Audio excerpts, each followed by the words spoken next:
চট্টগ্রামে ৮ সেপ্টেম্বর সোমবার দিবাগত রাত আনুমানিক ৮টা ৩০ মিনিটের দিকে চট্টগ্রাম মহানগরীর বাকলিয়া থানাধীন সৈয়দ শাহ রোড এলাকায় হঠাৎ করে শান্ত পরিবেশে উত্তপ্ত হয়ে ওঠে। শুরু হয় একের পর এক ধাওয়া পাল্টা দাওয়া। এতে বেশ কয়েকজন আহত হন এবং কয়েকটি দোকানপাট ও ঘরে ভাঙচুরের ঘটনাও ঘটে।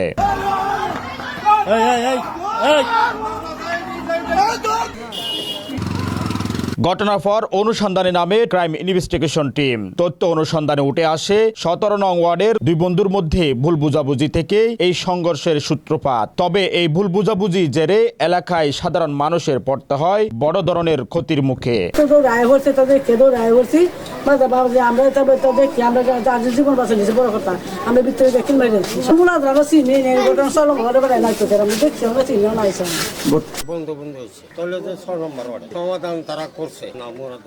আপনারা কখনো দেখেন নাই? আপনি সত্যি বলছেন তো? এই ঘটনায় কিছু অনলাইন নিউজে ৬ নং ওয়ার্ডের যুবদল নেতা মোহাম্মদ মুরাদের নামে জড়ানো হলেও তদন্ত বলছে ভিন্ন কথা। স্থানীয়দের মতে ১৭ নং ওয়ার্ডের ঘটনায় মুরাদের সম্পৃক্ততার কোনো প্রশ্নে আসে না। তারা বলেন এর আগে কখনো মুরাদকে এ এলাকায় দেখিনি। ১৭ নং ওয়ার্ডের বিষয় ১৭ নং ওয়ার্ডের ভিতরেই সমাধান হয়ে গেছে। মূল ঘটনা হচ্ছে যে ওরা বহিরাগত, ওরা বিভিন্ন সময় এখানে এসে বিভিন্ন অকারেন্স করে, অকারেন্স করে ওদের নির্দিষ্ট দাবি দেওয়া বা চাওয়া পাওয়া পূর্ণ করে ওরা এলাকা ত্যাগ করে। কেন্দ্র করে এখানে আমাদের এলাকার স্থানীয় নেতা মুরাদকে জড়িত করে মিথ্যা অপপ্রচার দেওয়া হয়েছে। স্থানীয়দের দাবি উদ্দেশ্য প্রণোদিতভাবে যুবদল নেতা মুরাদকে দোষারোপ করা হচ্ছে। তাদের বাসায় কথায় আছে দোষ না করেও দোষী হয়ে গেলাম। ঠিক তাই মুরাদকে অন্যায়ভাবে দোষী বানানোর চেষ্টা চলছে বলেও জানান। আমি এই এলাকার একজন নাগরিক, সচেতন জনপ্রতিনিধি বলতে চাই না আমি। আমরা এই ইয়েটা চালাই, চালান সমাধান। এখানে এই আমাদের নেতা উপরস্থ যারা আসছিল তারাও আসছিল, আমরাও এখানে আমাদের অফিসে আমরা সবাই বসি একটা সমাধানের চেষ্টা করছি। ইনশাল্লাহ সমাধান হয়েও গেছে।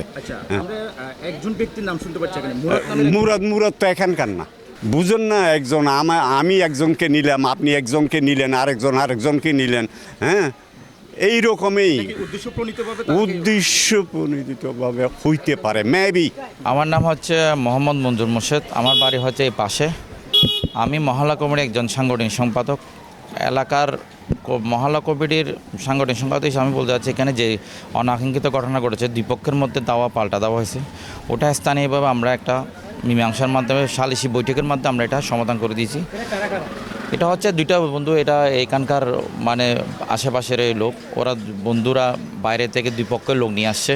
নিজেদের মধ্যে একটা ভুল বোঝাবুঝি, একটা সামান্য ছোট্ট ঘটনা থেকে বৃহৎ আকারে একটা সংঘর্ষ রূপ নিয়েছে। যা হোক, সেটা এখন একটা সমাধানের পর্যায়ে চলে আসছে, যাতে ভবিষ্যতে যাতে আর কোনো অনাকাঙ্ক্ষিত ঘটনা হয়, কোনো যাতে সংঘর্ষ না হয়, এটা আমরা ওই ধরনের একটা ওরা কমিটমেন্ট ব্যক্ত করছে। না, আসলে ছিল না। মুরাদ তো আসলে এইখানে তো সম্পর্কে প্রশ্নে আসে না, কারণ উনি যখন ঘটনাটা ঘটছে রাত্রে অন্ধকারে, তখন আমরা একটু বাসা দিয়ে উঁকি মেরে দেখলাম এখানে যেহেতু মানে সব স্থানীয় অথবা বাইরে থেকে বহিরাগত কিছু পলাবান ছিল, কিন্তু মুরাদে কোনো সম্পৃক্ততা নেই। এভাবে যদি দোষ না করেও যদি দোষী বানানো হয়, তাহলে সাধারণ মানুষ কোথায় আশ্রয় নেবে? কি মিথ্যার পক্ষে নাকি সত্যের পক্ষে? এমন প্রশ্ন এখন সাধারণ মানুষের মুখে মুখে। Desk news, CTG channel 9, Chittagong.